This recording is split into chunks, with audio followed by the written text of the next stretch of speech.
Wherever you go, whatever you do, throw a little at it. Omax, Vest and Briefs.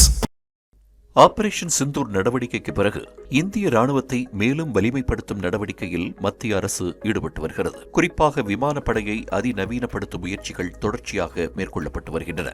Apache ஹெலிகாப்டர்கள், அதிக செயல்திறன் கொண்ட jet என்ஜின்கள் உள்ளிட்டவற்றை வாங்கவும், சுதர்சன் சக்கர வான் பாதுகாப்பு அமைப்பை தயாரிக்கவும் தேவையான பணிகள் நடைபெற்று வருகிறது. இந்நிலையில்தான் விமானப்படையில் ரஃபேல் விமானங்களின் எண்ணிக்கையை அதிகரிக்க மத்திய அரசு திட்டமிட்டுள்ளதாக தகவல் வெளியாகியிருக்கிறது. இதுவரை ராணுவத்திற்கு தேவையான அனைத்து ரஃபேல் விமானங்களும் வெளிநாட்டிடம் இருந்துதான் வாங்கப்பட்டு வந்துள்ளன. இந்த முறை அந்த விமானங்களை இந்தியாவிலேயே தயாரிக்க மத்திய அரசு முடிவெடுத்திருக்கிறது.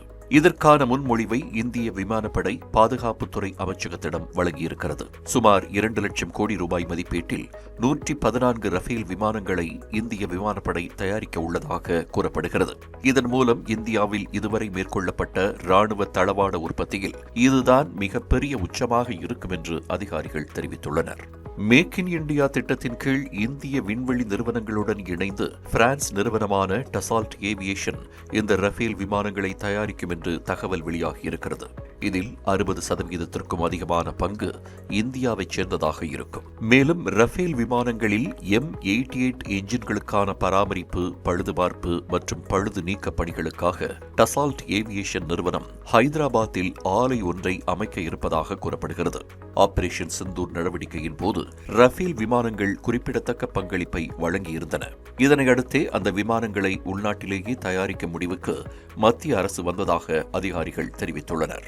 ஏற்கனவே இந்திய விமானப்படையில் 36 ரஃபேல் விமானங்கள் உள்ளன. மேற்கொண்டு 26 ரஃபேல் விமானங்களை வாங்குவதற்கான ஒப்பந்தமும் அண்மையில் மேற்கொள்ளப்பட்டது. இந்த சூழலில் உள்நாட்டில் மேலும் 114 விமானங்கள் தயாரிக்கப்படும் பட்சத்தில் அவற்றின் மொத்த எண்ணிக்கை 176 உயரும். அதன் மூலம் இந்திய விமானப்படையின் வலிமை ஈடு இணையற்ற ஒன்றாக உருவெடுக்கும் என்று அதிகாரிகள் நம்பிக்கை தெரிவித்துள்ளனர். Wherever you go, whatever you do, throw a little at it. Omax, Vest and Briefs.